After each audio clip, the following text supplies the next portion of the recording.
All right, this is the Ant, August 19th, 2026, and it's been a while since I have posted anything.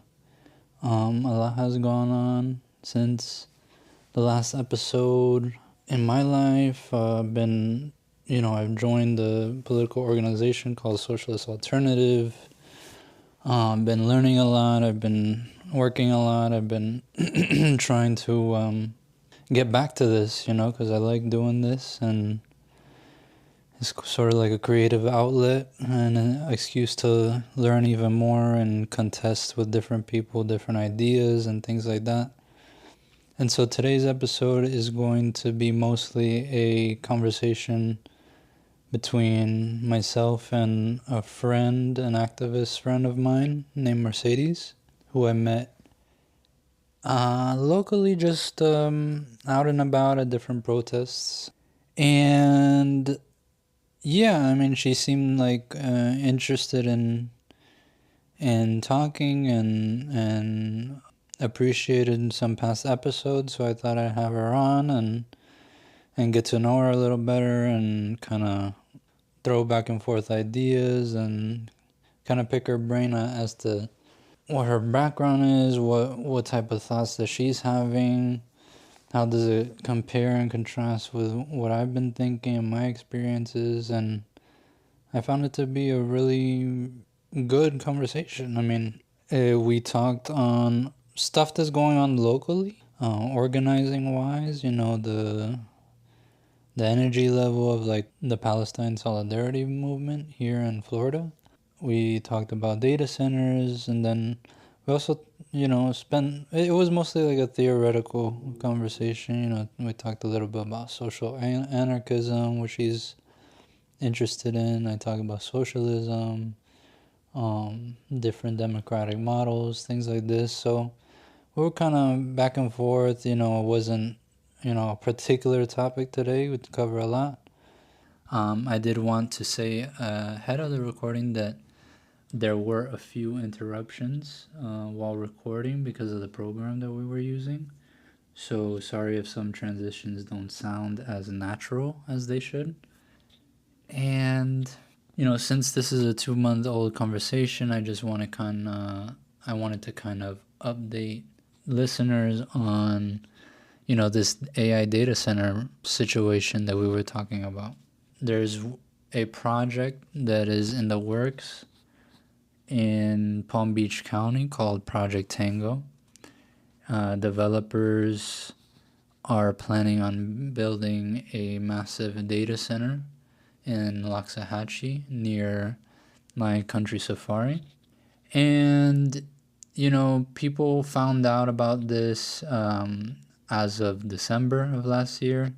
Out of the blue, the county commissioners were having a vote about whether to approve it or not, something like that, and they approved it. They approved an expansion of the project. It used to be, a few 100,000 square feet for AI data center use. It has been expanded to about 2 million square feet of allotment for data centers, and the developers wanted to get approval for an even bigger expansion. And you might find upon your research of Project Tango different news sites saying that it has been voted down by county commissioners, blah blah blah. Well, that's not accurate. The developers still have approval to build a data center there. They just didn't get approval for the 4 million square foot build out. And they have the opportunity to resubmit a proposal. So the fight continues. Project Tango and all these data centers around the country need to be stopped and halted. And, that's something that, I've been kind of focused on recently. So if there's anybody out there interested in that issue and wanting to kind of plug into that and learn more, please let me know through the comments, through every channel that I have to of communication. You'll find that in the descriptions, and yeah, we can cut to this conversation now between Mercedes and I. I'm here with organizer and an acquaintance, hopefully a friend in the future, where her name is Mercedes, and she's an organizer that I've met at the Palestine Solidarity protest, even the No Kings protest. She does a lot. She goes to different events in South Florida. So, how you doing, Mercedes? And what you been up to? Hey, I'm doing well. How have you been? I've been good. I've been good. Have you been still keeping up with the people at Palestine Solidarity Boca? Definitely, yeah. Hoping to get to another protest soon. The past few weeks, they got canceled a little bit. Summer in Florida might have Yeah. something to do with that. And we are gearing up for one that's actually going to be held in Broward. I think the Yeah. date is still being figured out because CBD, yeah. apparently there was a lot of support in that area, so they wanted to move one down there. Yeah. Hmm. Yeah. I've been wanting to get back in touch with them because I haven't been to a lot of them in the last few months, and they've been a little more sporadic, and I understand why, there's not a lot of people that have been coming out, which, mo most people, it's not like people don't care, and I'm sure that you have that experience that our taxes are needs, but I feel like ever since the ceasefire, or what we they call the ceasefire, the government calls the ceasefire, which is not an actual ceasefire. Um, I feel like the energy has tamped down a little bit in the Palestine Solidarity Movement in terms of like people on the ground, protesting, showing up to protests and like keeping that steam going. I don't know how you see it, but That's an interesting point, and that might have something to do with it. I wasn't sure what might be motivating it because also down in South Florida, activists, I think, face a lot more concerns than, I mean, all over the country now. It has become more dangerous just to stand up for rights. But I think particularly in here, I've lived in 5 different states and I've never seen the type of repression and aggression of the authorities against activists. So it's a tough spot for it. There are a lot yeah. of people who care down here, but as anybody knows who lives down here, there's a large crowd of people who support what I think are all of the most lacking in compassion based ideas and politics going on. So Mhm. I agree. I mean, I think that there's a high level of that here. I haven't lived in other states, so I kind of base it off of what I have traveled a little bit, but not to the extent that I would like, and not enough to have some experience in other states. So I'm interested, like, since you've lived in other states, what are different scenes in different states? If you've been like pol active in those states, yes, so I came from a different kind of focus in a lot of my activism. And more recently, I've been focusing mainly on pro-Palestine liberation. Uh, so I actually come to you as an activist for the rights of all beings. I've been engaged in actions for like 18 years. Um, so I've seen a few different places, and I've involved in human rights actions, certainly in those places as well. But it depends on the type of organizing you're doing as well. So like I protest currently because I feel that after reviewing evidence and, historical information, that protest is to me a very important and relevant part of activism that can achieve goals in addition with other actions. But it's something I do because I think it's important. It's never been my favorite type of activism. To be fair, I've been involved in the past in a lot of like community building and kind of really uplifting activities. So it is a little bit different than when you're going out and facing more of the potential, I don't know, like escalations. I've Mm-hmm. done that before. I don't want to make it sound like I haven't, but like I had more experience in my more preferred type, which was the community building. Mm-hmm. Yeah, so Gotcha. No, no, that makes sense, you know. I mean, you've been in the game way longer than me. I mean, I'm very new in terms of being even showing up to protests, for example. Like I've grown up very interested in politics, very interested in learning more and more as much as I can. But I was never a very social being, you know. So, you know, I had to work myself up to that. And the last few years, I've been a little more active and actually trying to, you know, put some action behind the words or actions behind the thoughts. And, you know, it's so I can see it, I guess, from the other side too, you know, of like the people who they do care, you know, people do care about things, you know, that are happening, the political horrors that are happening, but you know, the daily grind, you know, the familial stresses, the community stresses, you know, or the lack of community, you know, I'm sure you've seen is like I feel like leading people into sort of like an anti-social sort of demeanor, like overall, if I'm talking about like the average American, you know. But how do you see it? I mean, absolutely. That is such an excellent point. And some of what you're saying can resonate with me because I'm actually introverted, but I have a social side. So sometimes taking those initial steps, and that's where like this idea of community building is so important because it's not just for the extroverts. It's also about helping people to get out there and use their talents and just share with other people because that's an important part is as activists and all, or people who want to engage in activism, we come together with what we're condemning a lot of times, but I think we miss something so important if we don't come together with what we also like and the world we want to build.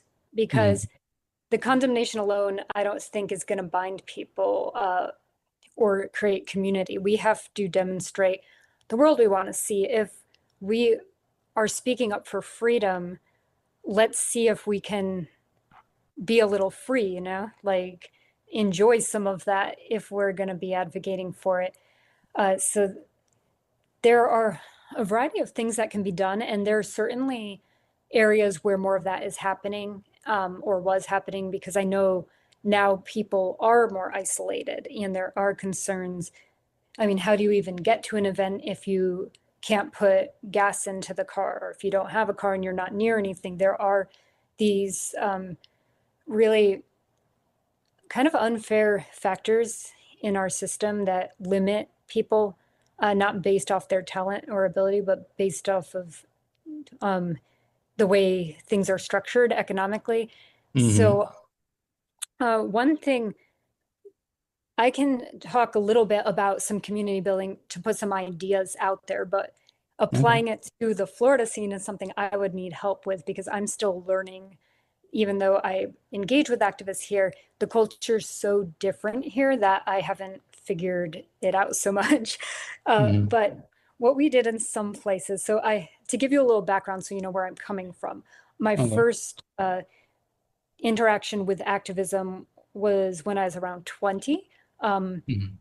I had been a vegetarian and then like I asked myself like what's wrong with these vegans? Why don't they eat dairy or eggs or something like what's their problem? Because I had heard negative stereotypes. So I did some research and within like 24 hours I was like, "Oh, I'm vegan." Because to be in alignment with my beliefs, and I'm saying this from my story, I'm not assuming anybody on here is having this journey or anything like that, but so you know what my motivators are.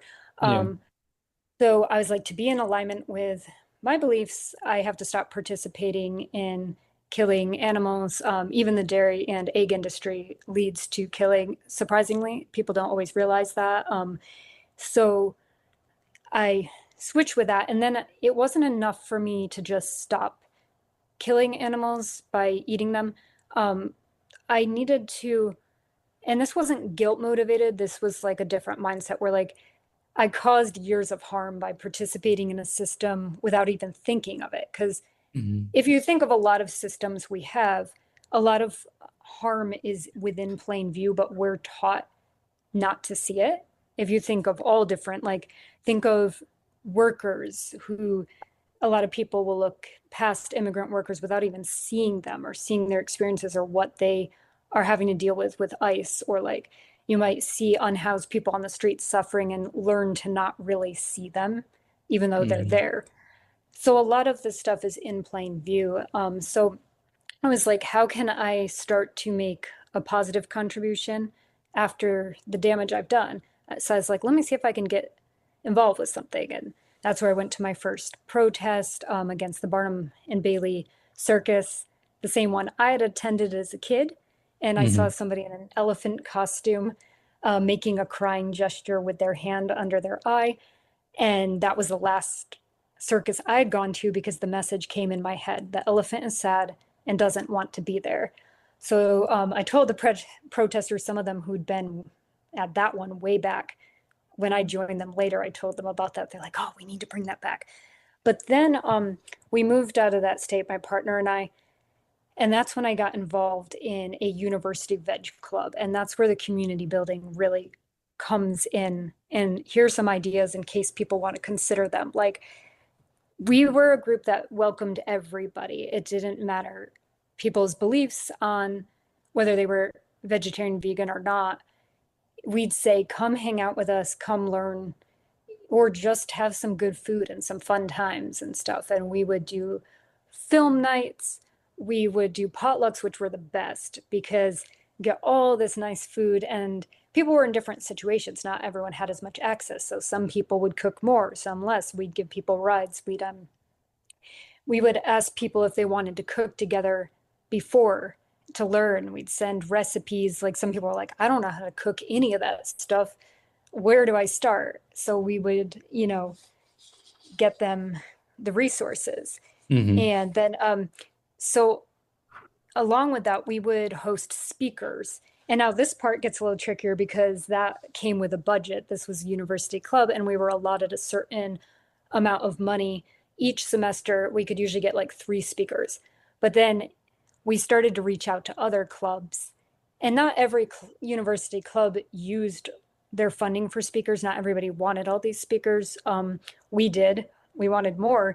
So like we partnered like one time, as an example, we did this with a bunch of groups, but with the Atheist Club because one of our favorite activists happened to be atheist, and that was a motivator for his work. So Yeah. they hosted him and used their allotment of money, but we together organized it and had people.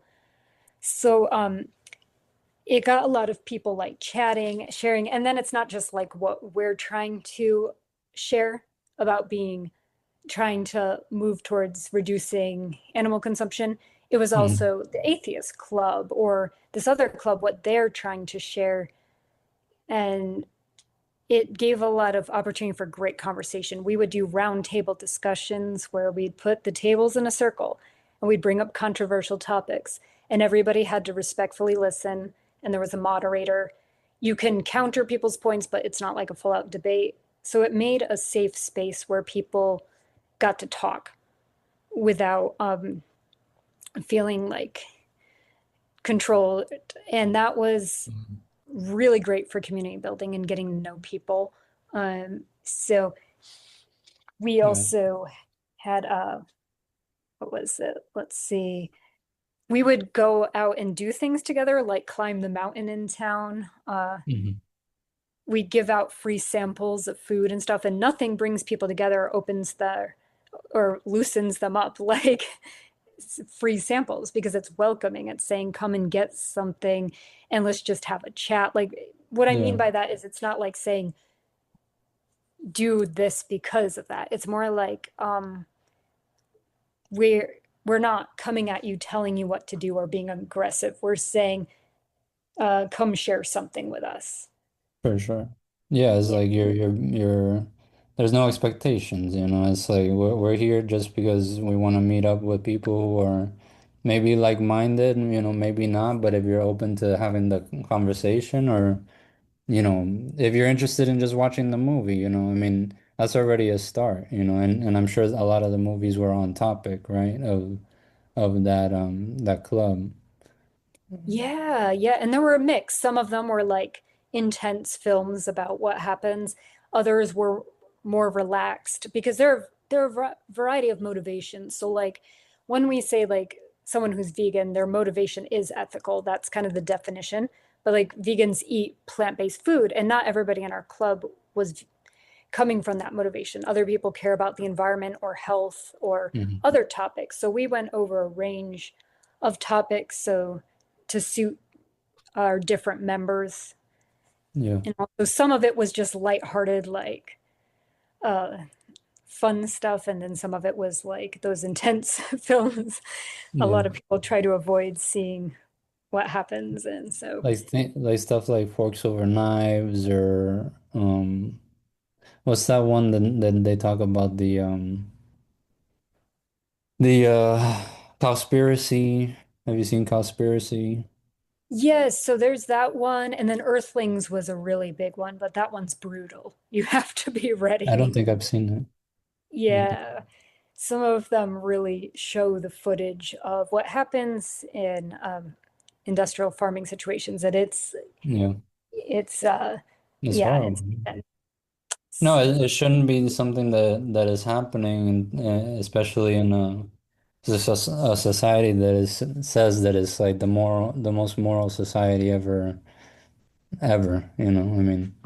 It's not really, you know, what I mean, and a lot of people, you know, it's something that I think we need to tackle, and I think you've brought up like systems and certain, you know, that's one of them, you know, the agricultural system is, you know, very inhumane is like saying it lightly, you know, I mean, it's, you know, anti-life, you know, in all ways, you know, because it's literally, you know, destroying the lives of many animals, is also destroying a lot of ecosystem, and then it's also, you know, not providing for its workers and exploiting its workers, and then it's also feeding, you know, the populace, you know, low grade, you know, stuff at like a very exponential amount, like in encouraging excess in consumption because it does it's a profit model at the end of the day. I mean, absolutely. And that you brought up so many different um, areas of abuse in there, and that is so important to look at. And I think it kind of that's one of the parts of like how different causes can unite. Um, yeah. that example right there, because we brought up one topic and it affected uh, workers.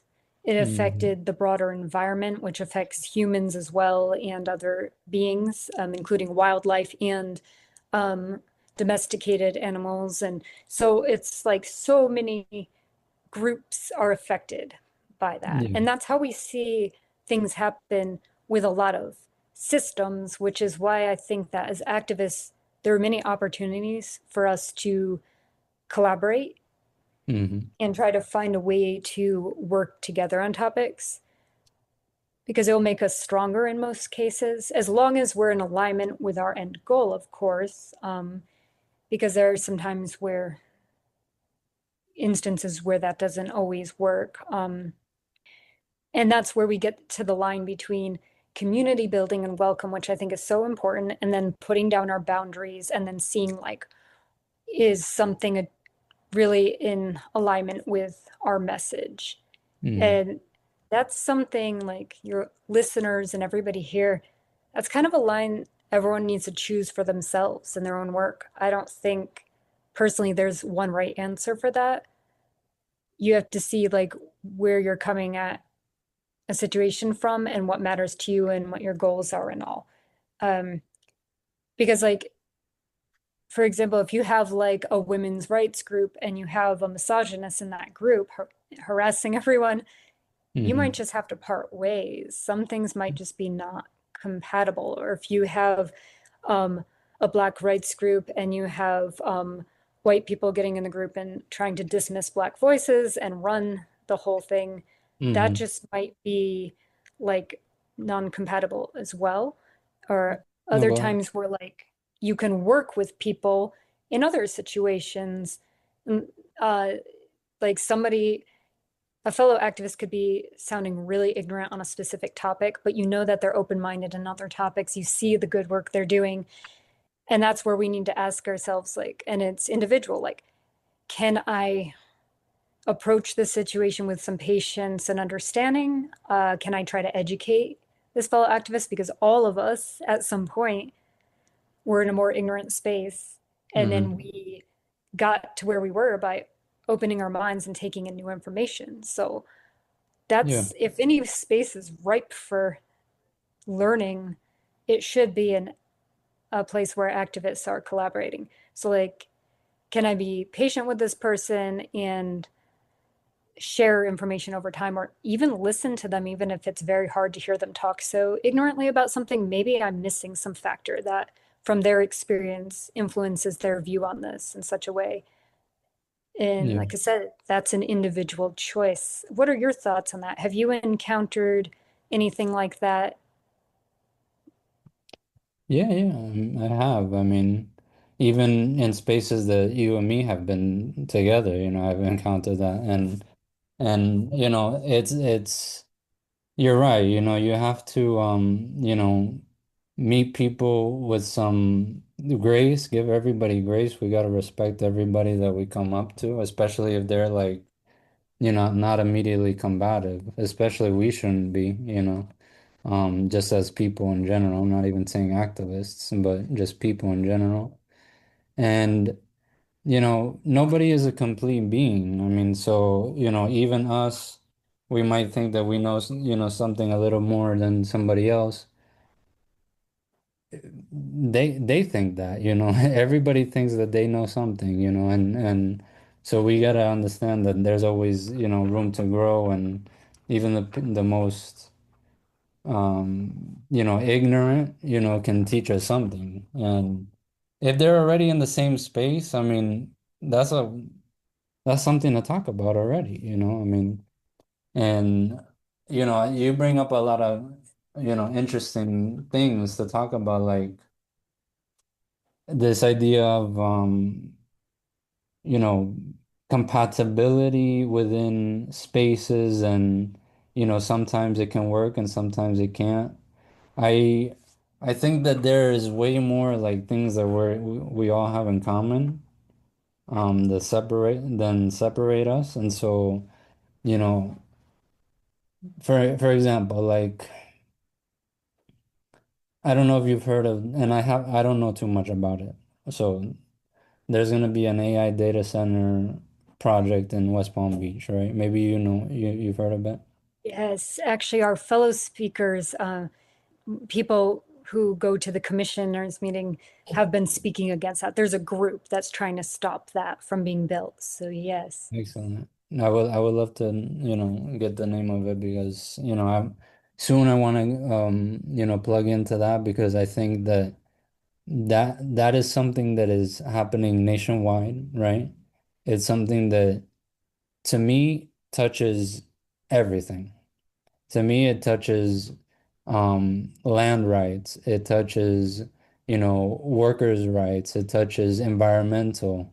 It touches, how do we use our resources or protect our resources from capital, from private enterprise, because they are, spending a lot of money on things like this, and trying to convince the public through, political bodies like local governments and stuff like this, um that this is something good for the people, like and they always, in my opinion,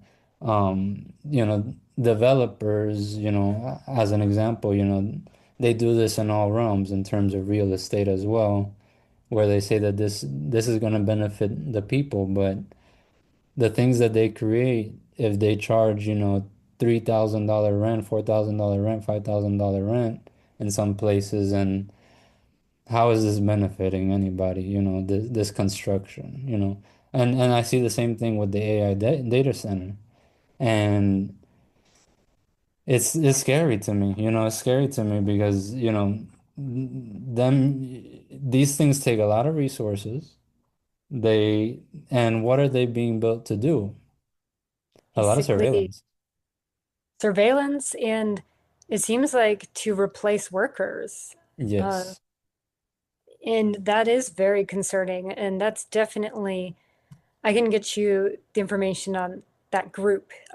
That's a very important effort to me as well. And where if you look at examples around the country, there have been municipalities where people have stood together and successfully gotten these AI data centers to not be built. Um, so Hmm. it's really neat to look at like what they did with that. Because in some cases, it might have just been everyday people just coming together and stopping this. And then some might have been more like focused groups, but that's something to look at. Uh, Yeah, for sure. Well, isn't it called like Project Tango? yep, that's what Okay. they're saying it is. Yeah. I've Yeah, opened up a lot of tabs on it. It's something like part of my reading that I want to do this weekend to learn a little more about it. Um, because I think an issue like that, right, can unite a lot of different, you know, as an example, activist groups, right, if we're talking political, but then the people that are not political, because what we can do is come to people and this, and the methods that we use, individually in different groups, or and we would work together to go to, populous places, maybe door knock, talk to people about what this entails for your life. It's got a lot of negatives. There's no positives. So I think that's why, people are winning these fights because it's like this is an obvious. This is an obvious. This we can all get behind this. Nobody is benefiting from this. The only ones that I've heard from different like articles that I've read that kind of push it a little bit in terms of like civilians are some building jobs, like building people who work in the building sector and some unions. Well, we were talking about the data center thing, right? yes, and that the only group that is benefiting from it, that's where you started to talk about. Yeah. Yeah, the only group benefiting from it is the AI companies and the security state and weapons manufacturers and basically all in my critique the capitalists. I don't know how you see it, but it's the capitalist class, and this is the thing that's making them a lot of money right now. It's one of the only things that's going up in terms of like the stock market is these types of industries and these companies in the industries, and so I think that's why we see the push, but there's only negatives for regular people, for working people and regular people. Absolutely. And I think that, I mean, capitalism is the system we've been organized under economically here. So it's a big motivator, but it disadvantages so many everyday people. So these are the things we keep seeing happening.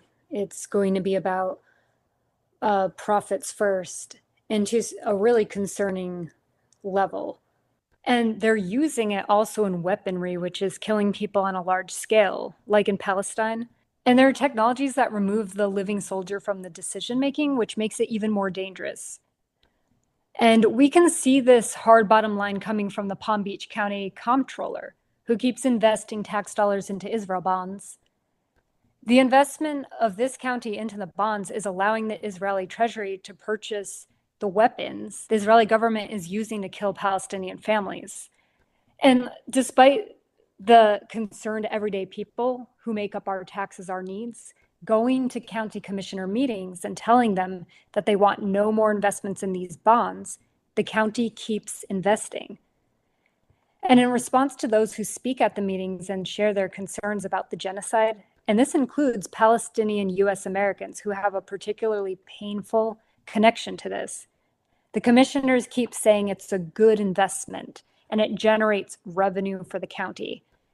And Hmm. this is what we're dealing with AI, with all of this extreme bottom line, where they don't even try to hide it anymore a lot of times, because Hmm. especially with the current administration, people have just been enabled to be so heartless so openly. And Yeah.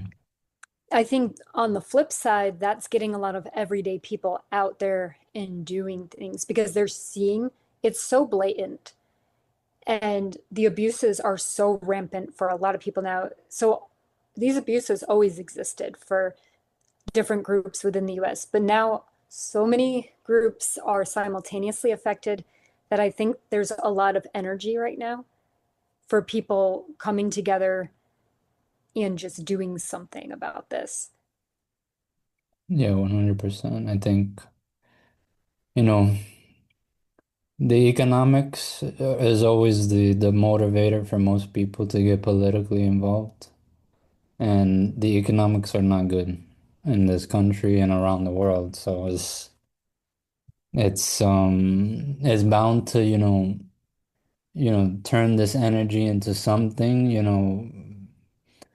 it always turns into something, whether it's productive or not is the question, and it's like, how do we organize it productively in things, like these, different movements, I think social movements, things that, protect people, and against, the real enemies. I mean, You've mentioned like what works, what doesn't. There are certain groups who have been suing um, counties and all on mhm. behalf of violations of Palestinian rights. Also, AI data centers, ICE is being sued for its abuses. Yeah. So people are taking that as one method of activism together. Uh, Yeah. No, I mean, I get that, and I mean, we can talk about the aspect of it where I'm interested in all aspects of it. So the aspect of like a messaging tool, highlighting this issue of the fact that, a local county is investing so heavily into Israeli bonds. What are Israeli bonds? And having it is a complicated sort of issue for your average person to start thinking about, like, okay, well, what are bonds? How can I affect, what the government is doing with these monies? And I don't really focus on, I mean, our taxes, our needs, or different, they probably have experienced it, and you've probably experienced it, where it's like these meetings are like in the middle of the week, you know, mhm. or you have to meet certain quotas to even, participate or be taken seriously in certain forms of government, you know. I mean, maybe you can talk about that aspect. Absolutely. And that's where we can come into like different methods and, trying to evaluate what's effective and all. So we do need to look at the approaches of taking steps within a harmful system and alternatively creating a new system. When we look at the suffering of Palestinians, many of us just feel this great sense of urgency because the killing is so constant and it's on such a large scale that one approach is to grasp at a more immediate option. And we know it will not liberate Palestine to ask our counties to stop investing in Israel bonds. But if we could cut off large amounts of funding for weaponry, we can reduce suffering. And the thought of fewer families being killed terribly is worth the effort, at least to me. So, to look more closely at the bonds, they are loans to the Israel Treasury and they help sustain its economy. So after a couple of years, the money invested is to be paid back to Palm Beach County with interest. And this county has invested 1 billion tax dollars into the bonds so far. So even if the money should in theory be paid back, it is used by Israel, among other things, to buy weapons for the genocide that they are currently committing against families. So not only are these bonds unethical, they are also risky because Israel's economy has a chance of being unstable, seeing as how Israel is causing conflict and attacking Palestine, Lebanon, Syria, and other neighbors. So if it defaults on the loans and does not pay them back, that is particularly harmful to Palm Beach County. And what will that lead to? Raised taxes, more services cut? That's a lot of money to go missing if they can't pay it back. And already, Israel's credit rating has been downgraded by major agencies like Moody's. And these bonds are not backed by the US. So if Israel defaults, that will be a big problem. And imagine if we use that money instead in the county to support families and services instead of sending it overseas to kill people. So that's our thought. But yes, it is going through the system to try to change the system, whereas there are other groups in the area who want to take an alternative approach. Well, like Socialist Alternative, where you try to work on changing the system, you could get really a big, just a change for everybody. At least that's the way it's been explained to me by one of the organizers there. Mhm. And I think that is an excellent point. Like, if you get workers to rise up, because there are workers all over the world and there are people who are going through this, if people can be brought together to effectively strike and all, we can adjust things for a lot of people. And I think that's a valid approach too. I think people have to choose what kind of works for them, because my thought on that is I'm kind of like an ally in that group. My focus is on other things just because I have a lot going on, but I support their work. And that might, in my opinion, that seems a little bit more long term, which is great. That's why I think we should be working on it. But some of our thoughts with like the Palestine movement is that this system, these systems, economic and otherwise, have been going on for hundreds of years. So some of us practically are thinking like, if we want to help Palestinians right now, some people can work on changing the system, but some of us have to just kind of work with what we have because we might never see another system. And I don't mean that discouragingly. I think we could see one, and that's why we need to work towards it. But like in the here and now, I think some of our approach is like, what can we do within what we have available to stop, to reduce suffering? So it won't, whereas when you change the system, you could really like end certain forms of suffering, which is so promising. But when you work within it, you can only reduce, but reducing does matter to the lives that are affected. So that's how I look at it, at least. Yeah. That No, I, yeah, yeah, and I see the point for sure. And I think that there's a point to be made in there where it's like short term versus long term goals. I mean, I'm sure a lot of the people, working in things like this and also have a long term view of like systemic change. They want systemic change. Um, absolutely. and their ability to win a certain fight within the system, whether it's a win or a loss, um, informs that, informs, whether, this system as it currently stands is worth reforming, or if it's, not, and we have to come up with alternatives. And like I'm not trying to prescribe anything. I'm sort of a person who well, anything very like extremely specific. Like I do have opinions of how, I like, political work to go, but I agree with you. Everybody has to find their level, their passion, their, how much time do they have within their busy schedules to, and their energy capacities and to contribute, contribute in politics. I also wanted to bring up like we're throwing some, listeners into something that is a very political discussion, right?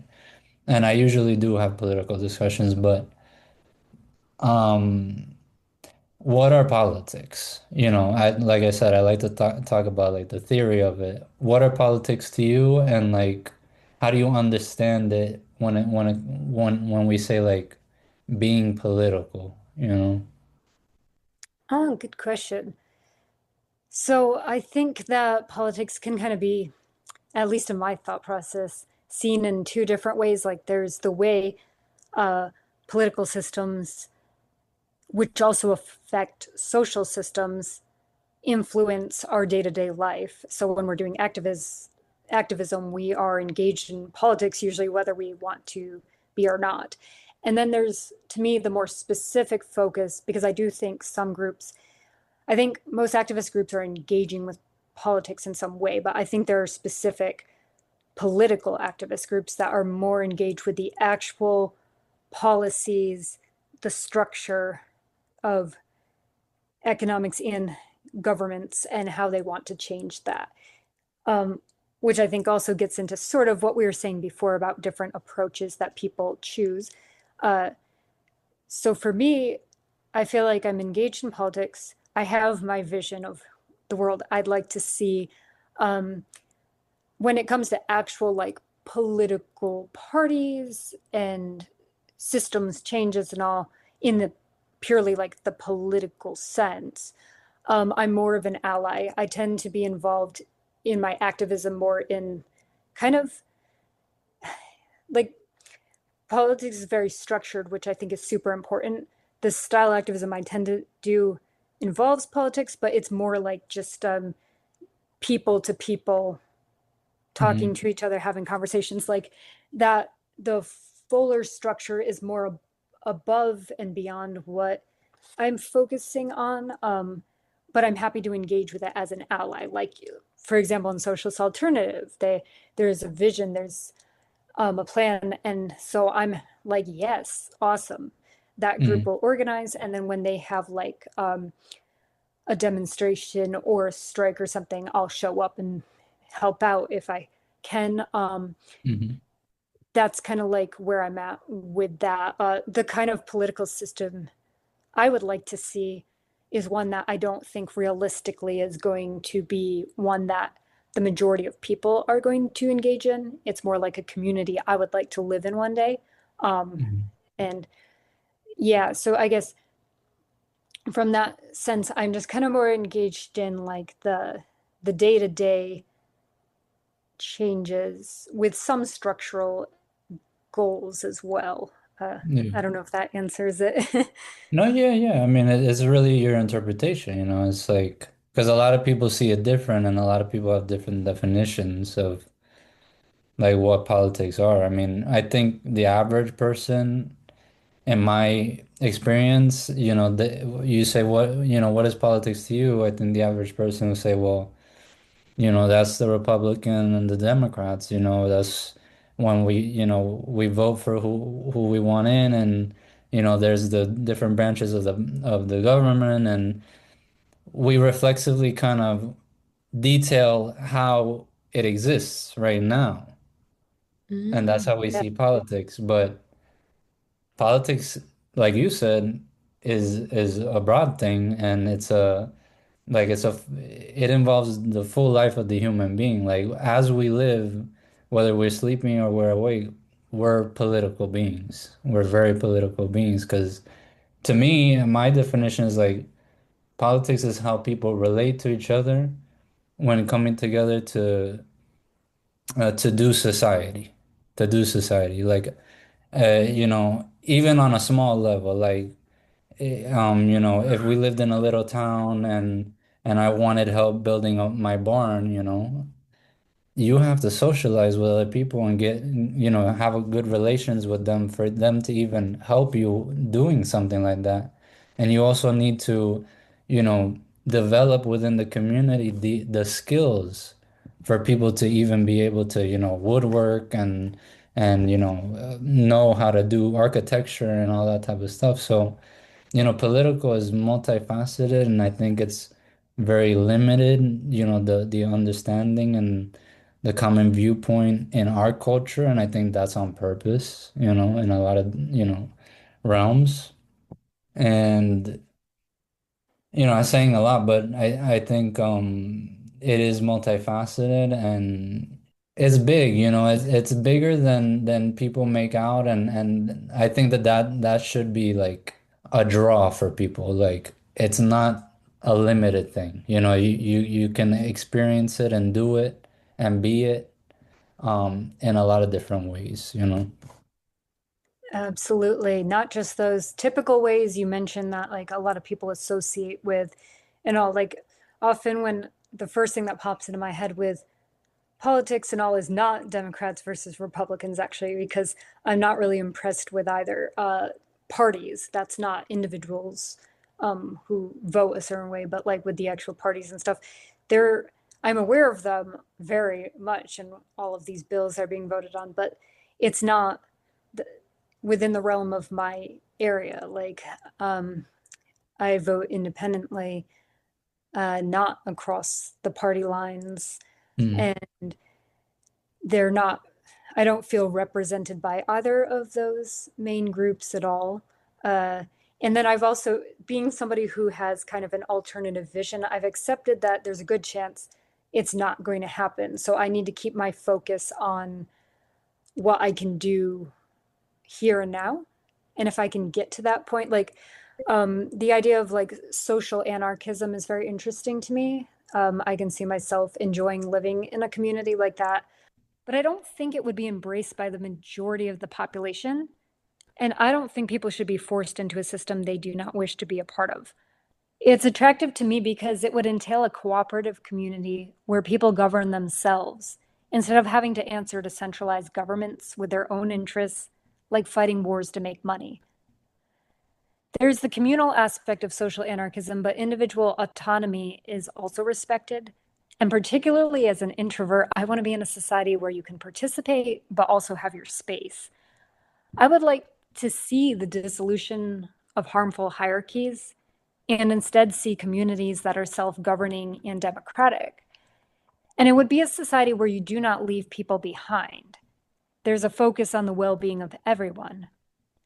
And the ideas of mutual aid and trading goods instead of always using money, I think would move us to a fairer world. And hopefully one day we could get rid of money.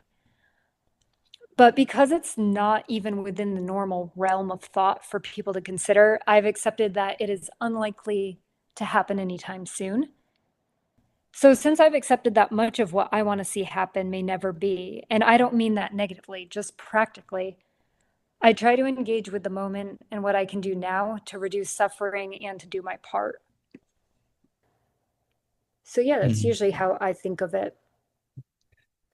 Yeah, well, I think I see it, a little different in terms of like for instance, you bring up, the anarchism and also it's like a draw, not that you're an anarchist, but you've been reading up on it and stuff like that. And I haven't, I'm not, an anarchist, but I've talked to different anarchists and I like the ideas and a lot of the ideas. Um, and I think that these alternatives, stem from from similar ideas as well, like of people wanting, an alternative to like the bourgeois system, the capitalist system, the, representative democracy that obviously doesn't, produce change at the level that people actually want. You know, to me, like I'd like a sort of democracy where like I get to choose and I get to decide, what my issues are and work on, the issues that I care about with the people around me that also care about them, and that to me, there's a lot of that in anarchism, but there's a lot of that in socialism and Marxism as well. And you know, there are I feel like the mainstream sort of lefty sort of sphere, the majority are in the liberal and the liberal sort of understanding where they do feel like the current system can work theoretically. It's just we have to do it harder, you know, and we got to do it with better people. And um, you know, I think you and me, we don't agree with that. And but I might be putting words in my, but I don't know. No, What I do you think agree. about those things? I think the current system that is set up, to me, it just seems so blatantly clear that some need to suffer so others thrive. That's the system. Yeah, And I don't agree with that. I think that there's a world where we can take steps to help everyone to thrive. Um, yeah, we're also dealing with biological factors, illness, all different things. So, like, it's not guaranteed, but I think we should have a place where everybody's given a fair chance of thriving, living well. I don't think anybody should be denied certain things because they don't have a material thing to obtain more things. Like what I'm talking about is money and all. yeah, And I just don't think the current system, if you look at it, like the way it has to work, there have to be people who don't make it, people who suffer for others to win. Because we have a yeah. competitive system where Mhm. somebody has to be so-called better than somebody else in something in order to get more material. How Yeah, is the system not set up to make a bunch of people fail? And I say that in quotes because I don't believe they're failing. I think the yeah, system is making people suffer. So 100%. Yeah, I completely agree with you. Within the system, we cannot fix all these problems. Um, I think some people reasonably have concerns about trying to redo a whole system because that takes vision and dedication to go against everything. Even you and I, who are thinking differently, we've still been conditioned within this system in so many ways. In some hmm ways, we might be like standing out and trying something else. And then another way, we might be so conditioned without even realizing it. Like we're just participating, don't even think about that part. So hmm I see their point, but I'm hoping more people will shift to the idea of changing it. And that's where I think there's a lot of potential in socialism. I hmm like that as a step, or even not just a step, it could be an end goal for some people. And then I think within that, anarchist community should have a right to exist without being bothered or taken apart by the broader system. Like if we had like a broader socialist system and then like pockets of like anarchist communities or something that maybe were part of like land or areas that was divorced from the broader system, like independent, that could hmm be something I could see. But socialism offers a lot more fairness and access to a lot more people. And that's why I think it's important uh, to go towards. And you can do it by taking out, the whole previous system, of course, but there might be like, well, what are your thoughts on this? I think some people have mentioned how like you can start to shift some things in the system, but then eventually you can get rid of the system and adopt a new one. But I don't hmm know if you think that way. Yeah, I mean, there's different, there's a lot of people that call themselves socialists, There's a Yeah. lot of, so it's like certain people, like the Bernie types, those are, to me, those are democratic socialists, meaning they believe in, you know, they believe in that the system right now is capitalism. Ideally, we want socialism. The way to move that way is to use the bourgeois processes like voting and the judicial system and Congress and all these types of things to enact reforms, and then we get there piecemeal, and maybe that agitates in people a push to the full thing, like full Mhm. socialism. To me, I don't like that method. I think that that's, it's not working, and in a lot of different times in history, it hasn't worked. It's actually like a method that is counter intuitive. You think like, okay, use the system that exists right now. It's already something set up, and you can already reach people with that. But if you're advocating something and you don't, actually, do it and put all the energy that you can towards that. And there's plenty of examples that I can give. Like for example, a Bernie Krat or an AOC, for example, they go in saying, like I'd rather be a one-term Congress person in the terms of like AOC, than, giving away something for the working class. Like she just wants to be a representative for the working class. But the thing is that the party forces you to compromise, even though you yourself technically can vote however you want. You can, but they don't. They get pressured to vote certain ways on certain things. People voted you in to, stand up for Medicare for all and to stop the wars and to be anti-Zionist and to do all these things, that are pro the people and not pro someone else. And yet they do that because they feel like I'm in the party, I gotta curry favor with the leadership if I'm ever gonna change the party. You're changing yourself. You're not changing the party, you're changing yourself. And that's why I like independent politics, like you said, like independent, working class. We care about these issues. If we're not advocating and fighting for these issues, then what are we talking about? This is politics. I'm not here to play. I'm I get mad about it sometimes, so sorry. But I'm sure you do too. It's very upsetting because, people see politics like this in a limited sort of way, and that's why I like to have these conversations because they push the envelope with like, what we think is possible. You said something like, well, I don't technically see this as something possible in my lifetime. What does that mean to you when you say that? So for me, that means it's almost like an acceptance as a type of like it helps to motivate me. Sometimes like I'm all for working for the goals I'm going through. Like most of the activism I'm engaged with, I realize may not have the effect I'm looking for. And that's not because I'm just seeking out ineffective actions.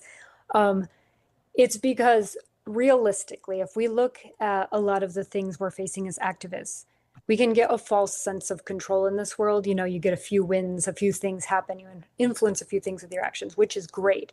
But because these systems are set up this way, I mean, like, take, I do believe that Palestine will be free, that I do see.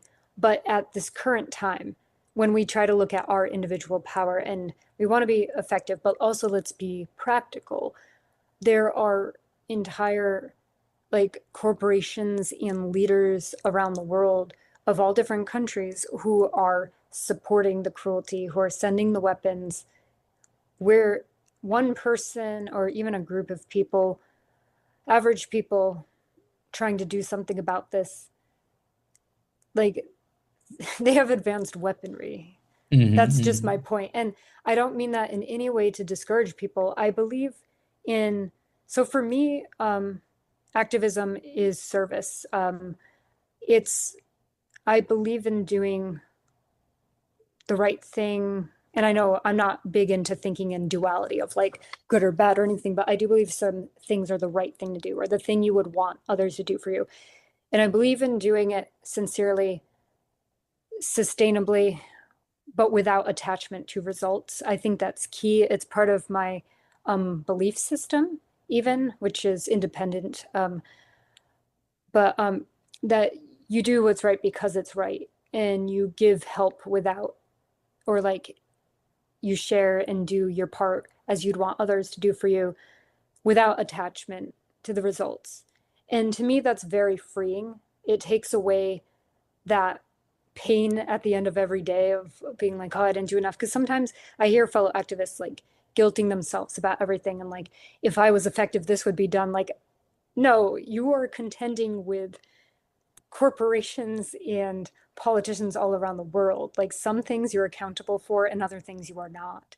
And that goes for the average person too, even if we want to bring up politics as well in that sense. Like, it's definitely worth trying. It's definitely worth getting people involved. But like, I don't guilt the average person about how things go politically because, like, well, even like for the example, when Trump won, there was a lot of guilting of pro-Palestine activists who chose not to vote Hmm. Democrat because, and to just assume that they owed their vote to the Yeah, Democrats was one exactly. step already. But there is this guilting, like, you made it so that he came in. And it's like, no, no, no. That just erases so much of what's going on, the whole system, the part Hmm. that both parties are complicit. And a lot of times they're just going back and forth between things. Like, there's so much corruption. Yeah. So the same goes with our other activism. And there are things we are accountable to. And there are times we should always be asking, like, am I being effective? What can I do and stuff? But sometimes coming humble a little bit, I think, is actually going to enable us to do more and to be happier while doing it. Like, the reality is we're seeing horrible things happen all the time, and things could happen to any of us. But you're here now. So do you want to spend, and that's a choice everyone has to make, but do you want to spend this time doing what you can and taking moments to be happy and appreciate whatever it is you have, even if it's not enough and it's not satisfying enough? Or do you want to, have a lot of strain, be unhappy about the things you have a false sense of control over but can't control, Yeah. and then maybe get shot down by a militant, and that's Mm. it. And then your last moments were, or the months leading up to your last moments were not happy. And I mean, that's just something I think of, especially with how it is nowadays. Okay, I got it back. Hmm. I forgot where we left off, but what do you want to talk about? Oh yeah, we were saying like whether change will ever happen, and then like living in the moment as well in case things don't change. And I want to say on that I think people should keep at what they believe in or something. Like, that's not a resignation or to say that it won't happen. It's more like an acceptance that it might not, which I think gives more fire to the cause, because you just keep at it. Because if we're attached to every disappointment or everything that doesn't work, is going to create a lot of emotions of like sadness and frustration, which can actually impede our work. And then it can escalate emotions within our movement so that people are clashing with each other more. Mm. And then there are disagreements, which then get us off track. And any of these things are natural. It's natural to have emotions, which is another thing I wanted to talk about, like the difference between in spaces, like expressing our emotions and then not abusing people with them, because it creates conflicts which do not help our causes. Mm. Like, it's everybody has emotions. It's natural if we can learn the skills to be able to sit with them and accept them and then transform them. And that sometimes takes like coaches and therapists and mental health resources that we have a major shortage of. Like, there's not enough access for people in activist spaces, which contributes to such challenges coming about. So once again, these Yeah. are systemic problems. But if we can try to foster more understanding and compassion for each other, and we can learn to process our emotions in a healthier way while also being understanding when somebody flips out sometimes because they're under a lot of stress, you know, and then we can learn the line of like expressing ourselves and like people say, anger motivates. I think that's true for a lot of people. I think sometimes the part is left out about how sometimes people abuse other people with their anger and displace their aggression on their fellow activists. Hmm. Uh, and people are just not endless receptacles for the turmoil going on in others, even if they want to be supportive. So I think that we need to like to get our activist spaces stronger. We should have these discussions. We should try to help each other out with this. But Yeah. that sprung up because of what we're talking about. Well, like strengthening our movements, and also like I think we should always try in what we believe in. Um, and then if things don't work out, we won't be crushed by it. We'll be able to get up again and again and just do what needs to be done. And I see a higher chance of things working out if we can develop that strength to just keep at it, to combat burnout Hmm. if we are sustainable. And that itself is just an opinion. Some people believe maybe a different approach that like they're going to be a bright star that burns out quickly, but they will do something big before that happens. And that might be a valid approach. I It works better for me to do sustainable long-term activism. Hmm. That's just personality. Uh, so yeah, I think by accepting that a lot of what I want to happen won't happen is actually empowering, strangely enough, because then I'm not disappointed, but then I just keep at it.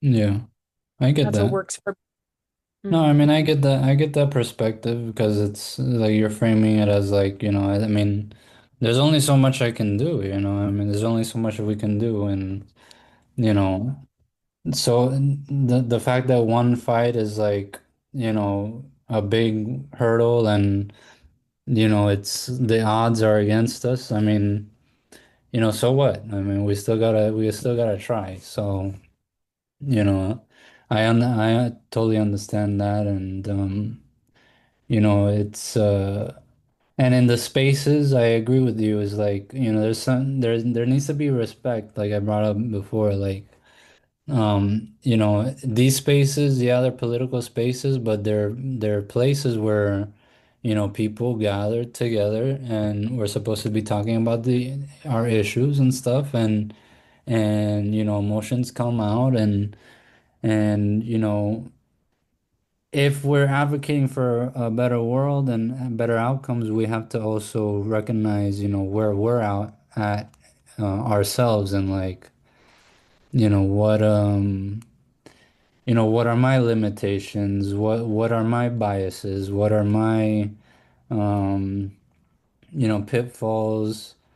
And because people come to spaces with egos. Everybody has an ego. So it's it's important to check that yourself, but I think it's also good when you come into like a different community, a different space, if people feel the the confidence to do that with each other. Like, "Hey, look, I didn't agree, but in a respectable way. Hey, look, I didn't agree with what you said. I kind of see it different. And in fact, I feel like we should do it a little different."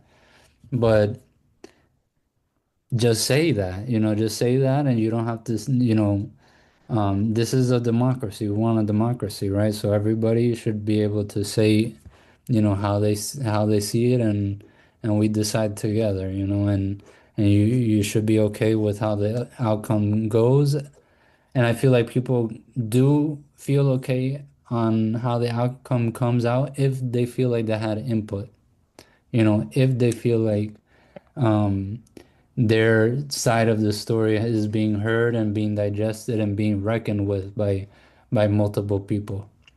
And it's on an Abs- equal footing. Like everybody has that opportunity. And so that's kind of what I get from what you're saying, is like that needs to be encouraged in these spaces that we're creating politically. I think you see it similarly, right? Absolutely. And it's not something we all have to try and figure out completely on our own, because the awesome thing is there are models out there Yeah. that different groups can use, like consensus decision making, for Hmm. example, a whole thought process on that. You can get the resources and see how that's done, to make a more equal space where everybody's voice is heard. There are a variety of like structuring options, Yeah. and For sure. guides out there that groups can look into if they don't even know where to start. Yeah. Uh, Democratic centralism is the one that Socialist Alternative happens to use, or believes is a good one. Have you heard of that one? I don't think so. So I want to look into that. Yeah, it's interesting because it's a concept of like, look, you're joining the organization because you like these certain viewpoints, like you believe in a let's say a socialist world, right? You want to fight for socialism. Okay, great. And you believe that the working class and working class organizations should be better. Okay, great. So you can join. Great. But once you're in, you know, we have all the debates internally. We have all the debates internally where everybody gets to speak their piece and vote on different amendments or issues or different avenues that we want to take the organization. And once we vote and the majority comes out, we all get in line with that because we are one organization and we all believe in socialism and working class politics. And so, we're gonna go with that majority vote. And so when we're talking to people on the outside, that's our line. That's our line. That's democratic centralism from what I've understood. I'm not saying it's the best. I kind of like it, but I'm not saying that it's the end all be all, the only way to do it. It sounds helpful. It sounds like a great method to be using in the group.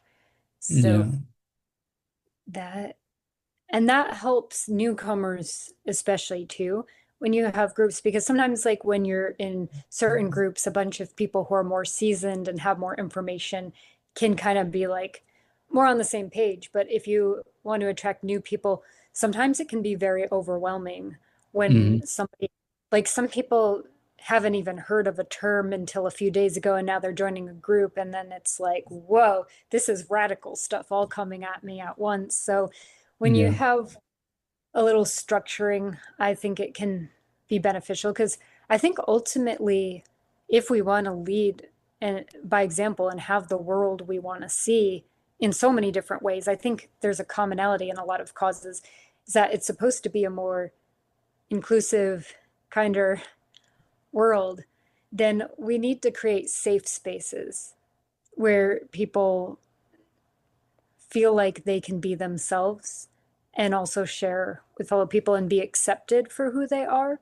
Like we're united by that one commonality, whatever it is. Like you mentioned with Socialist Alternative, there are a set of certain ideas you have to be behind in order to be in the group, which makes sense. You have to be united on that one idea, but then everything else, it's like people are going to always differ in certain ways. So feeling like you have a safe space where you can be heard, um, I think is so important. And it's important in retaining activists, because I think some people get into activist groups and it's a lot at once and there are a lot of emotions, and then we lose people because not everybody has that time. Some people with working full time and stuff, they just don't have that space to put so much into everything going on in the group. Uh, so I think if we want to retain and build strong movements, we've got to be welcoming and hear different people's views, even though that's painful sometimes. Uh, and I think there's something to be said about looking into people's interests and talents, and Hmm. enabling in them in those ways, because sometimes there's this almost like absolute sense in some groups about this is the way to do it and this is the only way that works. And of course, if you're joining a very specific team on a strategy, then that might be the case. But there are Yeah. times when it's a broader movement, and I think we need to make space for people who think differently or What do do you not think just about yes. what do you think about that, the broader movement idea of like, the difference between broader sort of I keep saying working class, and I'm assuming you agree with me that like they should be, working class focused type of politics. What do you think about that idea just first? I definitely think it's very important to include the working class. I don't think as directly politically generally. I just kind of see people as people more. I see systems for being the systems. And Mm, obviously, I don't want the working class excluded. I think it's super important to make movements inclusive mm, to a range of incomes. I just don't see through those terms so much. I see more potential in starting wherever you are, in whatever class you are, whatever, with the people around you. Like I see more like local. I think things sometimes go further and achieve more in local groups or grassroots is my specialty. So like mm. in my brain, I see it more in that term. I don't care what background someone's coming to if we're all there for the same goal. That's what matters to me. I think we're all born in this world and Mm. without choosing to be, and people are born into different classes and different cultures and all different things. So I Yeah. try to look past those honestly, just from my perspective, because I'm coming at it from a less political in that sense way. Like Mm. we talked earlier about how do you even define political, Yeah. but in the actual political structurism. But I think absolutely we need movements that include and center around like the schedules and needs of working class contributors to our movements. Yeah. Yeah. I mean, I bring up working classes just because to me, I have a very broad definition of that. I think most people are working class. I think even I think people even out of a job, right, or not working, let's say children, the elderly that have retired, they're working class. They worked all their life or they're going to be in the workforce. Um, Even people who don't can't work, people who have disabilities, mental and physical. To me, they're in the pot of working class because, they are maybe they can't necessarily do certain work.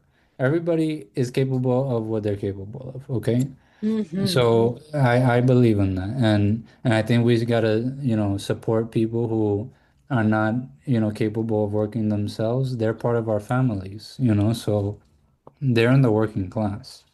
And and to me there's two broad classes. It's the working class and it's the capitalist class. So people who own things and own all the capital, all the resources, and even to an extent own us.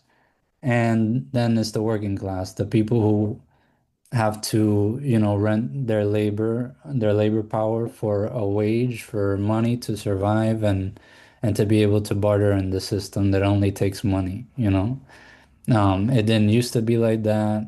In certain places, it's not like that. But the world is mostly governed by a capitalist system where those are the two lives that you have. You're either born into something that you're just an owner and you can live off rents and live off selling things that other people produce, or you're a worker, you're a producer, and you're either a family member to one or you're in that system, you rely on that. And I think that, politics in terms of these spaces, connecting different spaces, to me, that's the formula. As I see it, is like having people recognize that the reason why your specific community is being attacked like in a divisive sort of way is because us being divided as a working class benefits the capitalist class. So they try everything in the world to divide us. That means, you know, scapegoating, transgender people, scapegoating immigrants and changing the laws for different immigrant communities as they come in. Why is it that every single different nationality has a different rule in terms of co coming into the country? That's political. Even though most all these people are coming in to try to, work to survive and provide for their families, they all have that in common. But the government divides them up into different categories for different reasons politically. So this is what I mean when I'm saying like, to me that's the equation I see is the connecting factor is like even in places like our taxes our needs. That's pushing the envelope for working class politics to an extent in that it's making people think you work all day and you pay taxes, right? Where do your taxes go? They go into local government. Look at what the local government is doing with your taxes. Supposedly they're supposed to be doing stuff for us. They're not. And so, you know, if this is a democracy, we should be able to decide as the working class what we use our money for. And if this system doesn't allow us to do it, then we gotta tear it down, you know. But Hmm. that's how I see it. It's and I think it can be in unison with a lot of these different spaces, if you ask me. I agree. That's why I think groups collaborating with each other are so important because everyone's going to have their primary focuses or like their different aims of like what, obviously, there's some major ones that we can all kind of come to agreement and like, okay, this is a major motivator for the issues, but people will focus on specific areas depending on the type of activist group they are and what their immediate goal is. Like people who are part of aid groups who feed people directly, they Mhm. have to leave the politics and the handling the politics to the other groups because their job is to get food in hand and bring it to people who are hungry right now.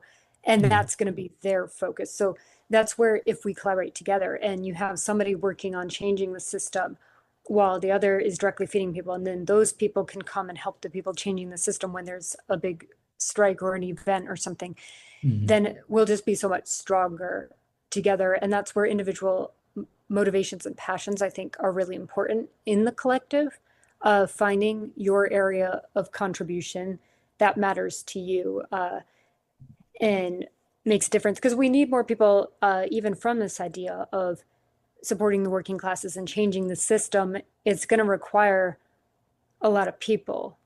So Mhm. we've got to get people into the movements and doing the work. So then we ask, how do we do that? And how do we retain people while staying true to our messages? But then, like, how do we get people who might be overwhelmed at first? Like, how do we get Yeah. them settled in and doing something that makes sense? Like, some people might be really intimidated by having to talk to people. So, do we have something behind the scenes they can do Yeah. instead? Do we have artists who can give a contribution in that way? Yeah. Yeah, for sure. Um, and I think that that idea of like, for instance, you brought up like groups that, feed people directly, direct action, right? And I think that's great because people need to be fed and people need opportunities to survive. We need systems, we need systems desperately. Um, what I fear sometimes is the sustainability of these types of things, like mutual aid, direct action things. Like you said earlier, there is such thing as burnout. If it's only some people that feel like they have the capacity to do this, to feed people, to house people, to work on these things, it's very limiting because you're going against a megalith, something huge that is counteracting what you're doing. Um, And so to me, it's like it's unsustainable in that way if that's the only thing that we're doing. And that's why I like what you said, which is, you know, there's some people that is doing the feeding, but they're also connected to the people who are doing the political strategy of trying to, you know, defeat this bill or whatever, as an example, right?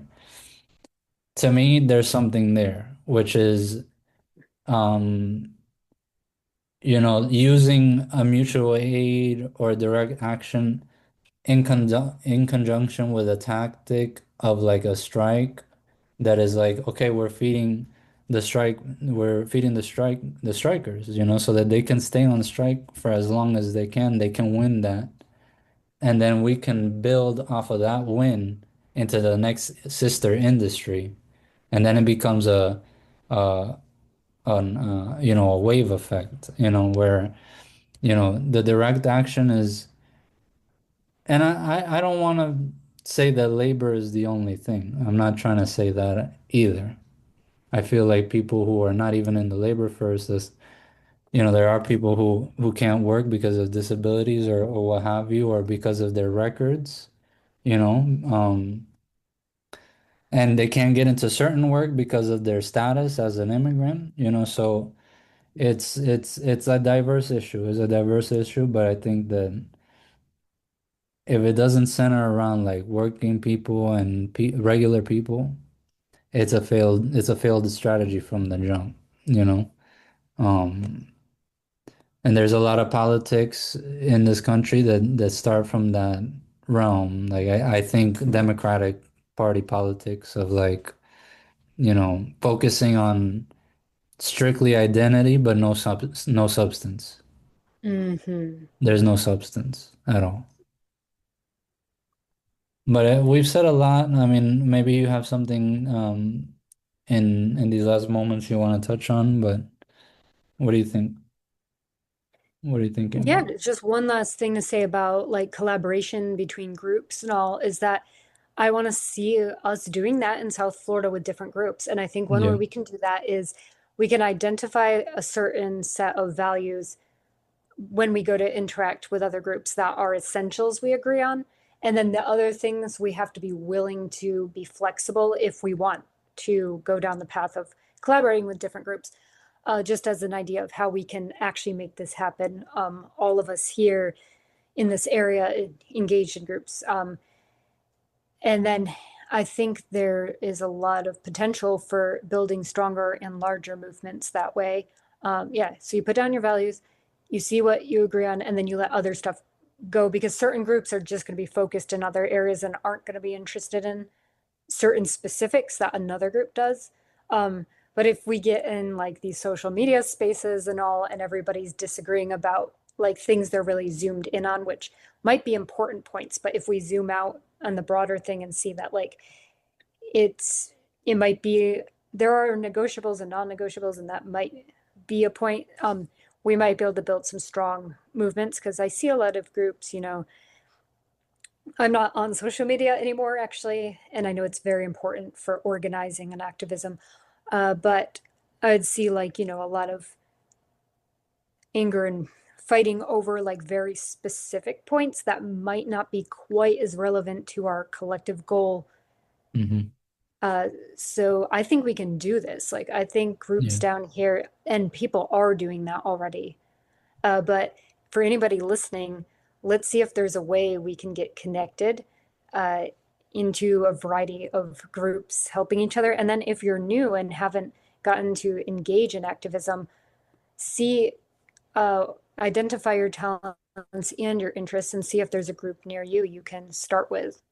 And it's always intimidating at first, but you know, give it a chance, see how you feel. You might try one group and it might not be your thing at all. So try another. Yeah. Hmm. Yeah, for sure. Um, are there any things that you want to plug, Mercedes? Like things that people should be looking out for, maybe trying to join or focus on here, South Florida? Yes, so if you want to look into Palestinian liberation efforts, there is, as we've been talking about, Our Taxes, Our Needs in Palm Beach County, which are everyday people asking the county to stop investing in Israel bonds. Then you can also volunteer for animal rescues such as Furry Friends in Jupiter.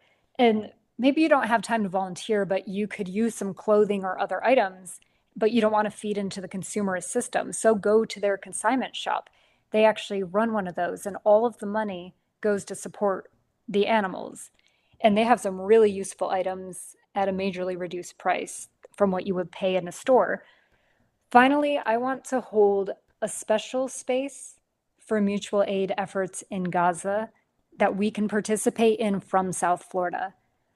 My friend Anas Arafat has been doing humanitarian work for years, and he continues to, even as he suffers in a genocide. So, Plant the Land Team Gaza is the group, and I hope maybe we could share the GoFundMe link in the transcript. Hmm. And I want to encourage everyone to share the fundraiser. And if you're fortunate enough to have some money available, please consider donating. And thank you so much for having me on. Thank you for talking to me, Mercedes. This has been a lovely chat. I mean, we talked on a lot of things. Maybe we can have another chat in the future and on the end and offline as well, of course.